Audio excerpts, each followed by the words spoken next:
What's up, guys? Louie here. Welcome back to Acorn Hill. I hope you guys are having a good spring season. And speaking of spring is flexing its major muscles in the garden right now. It's slightly overcast today, but we are expecting the sun to come out, and so the rhythm of spring goes on. I have something that I need to crack on with work up here on the elevated garden. I figured today I wanted to show you what I'm doing. This is one of our 3 winter garden boxwoods that I have grown for 5 years now. It's overgrown, has a lot of frost damage. The yellowing tips were supposed to be new growth for this year, but then we had that frost blast that carried on 2 weeks ago, and now we are left with this unsightly look on our boxwood. They are usually round and always get the pruning treatment yearly. The last time these boxwood had a haircut was last year, but the growth has been very good this year that now it's time for me to show you what I do.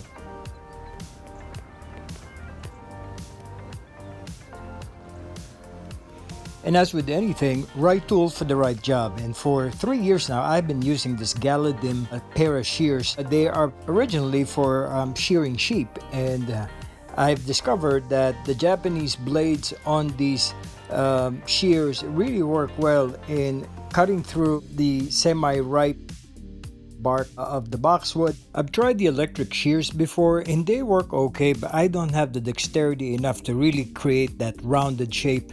Probably later on when I get better and better at it, but right now these blades give me the sharpest, cleanest cut that I need, and it gives me the freedom to really get that circle, that rounded spherical shape for the boxwood.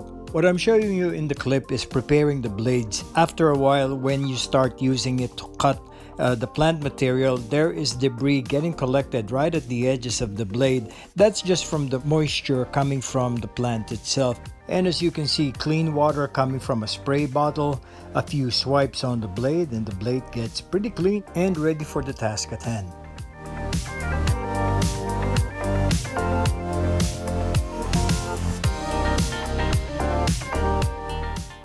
I got these boxwoods before at Costco, and at that time they were less than $10. They were in a gallon can, and I figured I would place 3 right on the elevated garden. This was before I even started renovating the back property. The elevated garden 5 years ago was pretty bare, and it needed structural planting to punctuate different sections because I plan on doing a long perennial border along this area. There was a point in time when boxwood bushes have an undeserved reputation and should be a welcome addition to any modern landscape. I, for one, have always liked boxwood because they always remind me of British gardens. Their compact evergreen leaves add texture and form to the garden when all else falls to winter's sleep. Now, since our video today is all about pruning boxwood, the all-important question is, when is the best time to trim boxwoods? The best time is in late spring. That's because trimming in the late spring will encourage the development of side shoots.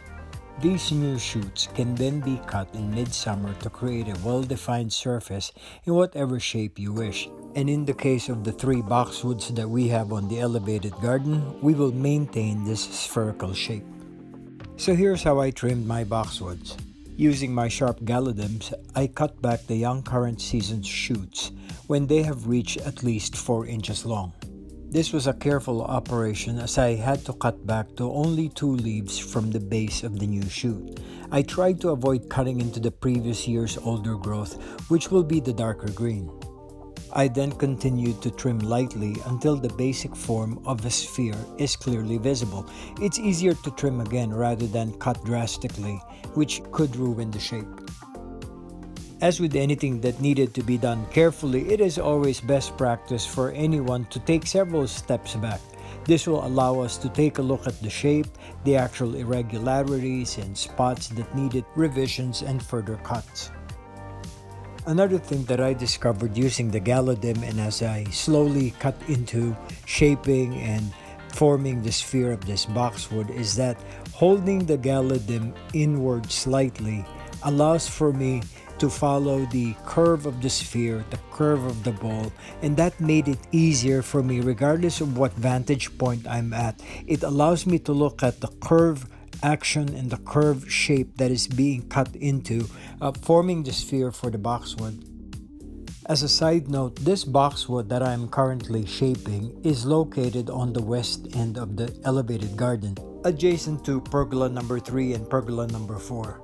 This section of the garden also holds the beginning of our long perennial border, where you can see the tall lilies that for some reason this year have really tripled in size. They are about 4.5 feet tall at the moment. They don't have their buds yet. And with their stalks, the thickest that I have actually grown, I think, in the years of gardening that I did in this property. They're about 2 inches thick when I used the caliper. Also on this perennial border, you can see some of our prized German bearded irises. They are jewel toned this year, and these are the plum colored ones that also complement the color of some of the clematis that are on top of the pergola. At the very end, way back, you will see that we have foxgloves that have also grown. There it is. They have grown all the way back to the wall, pretty much become a feature of that side of the garden. Right, now coming from the right side of the elevated garden, this is the view. This is me coming from the section where we had all the foxgloves, and I wanted to show you what it kind of looks like at the moment. There are some spots that needs a little bit more fine-tuning and a little bit more finagling, but so far everything's looking good. I also have a plastic tarp, or a big plastic sheet that I placed on the ground. This will catch all the clippings of this very healthy boxwood, and it's looking pretty well, very sharp and very neat looking now that we've got it pretty much a 99% shaped into a sphere.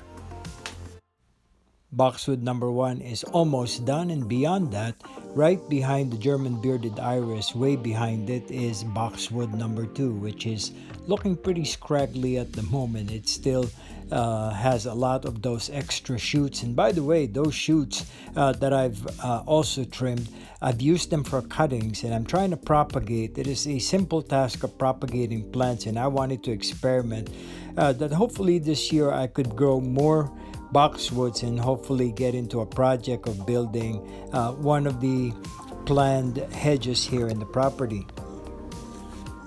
Okay, moving on to boxwood number 2. This was 2 hours later, and this boxwood is halfway through the clipping and the pruning and the shaping process, but I wanted to show you guys a contrast in the shape along the edge of this boxwood, which is very sharp and neat, illuminated really well because I'm wearing something that is neutral in color, so you can see the outline of the sphere, the boxwood, looking almost professionally done, I must say. But it takes a lot of practice to do this, a lot of going back and forth, a lot of checking out different vantage points. But again, I think the turning in slightly of the galadim as I snip all these edges makes for a better shaping, makes for a better, more even pruning to get that spherical shape quicker and easier, and I'm getting the hang of it as I go along.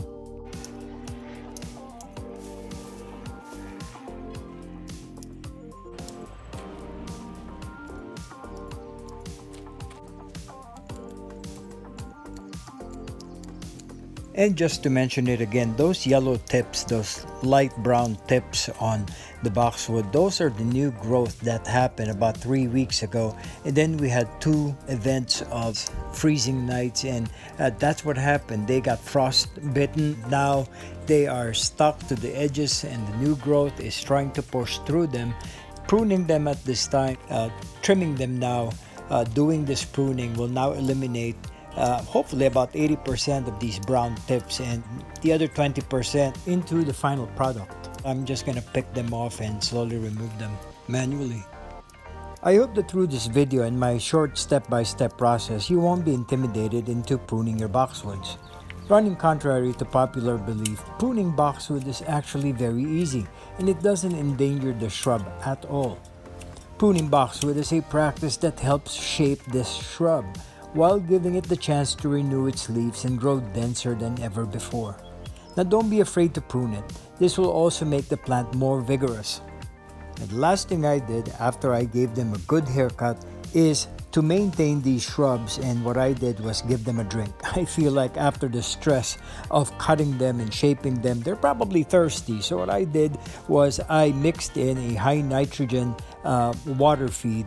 In a 2-gallon watering can, I mixed in a tablespoon of all-purpose, well-balanced, granular, soluble feed. And just like that, there you have it, my basic pruning techniques and my basic maintenance for these boxwood shrubs. Hopefully with all the cuttings that I did from these shrubs, I will be able to show you in other videos propagation techniques on how we can make and multiply more boxwood, which hopefully will become a hedge in the property. But for now, I really appreciate the time that you've spent with me. Thank you for watching my video. If you happen to be new to the channel, don't forget to subscribe. Acorn Hill is all about gardening, keeping, homesteading, and really just being good stewards of what blessings that we have here in our property in North Carolina. Also, don't forget to hit on that like button and share the video and the channel to your friends. For now, this is Louie, hoping you are currently enjoying spring 2021 the same way as I do. Thanks for being with me on another episode here in Acorn Hill. Bye-bye for now.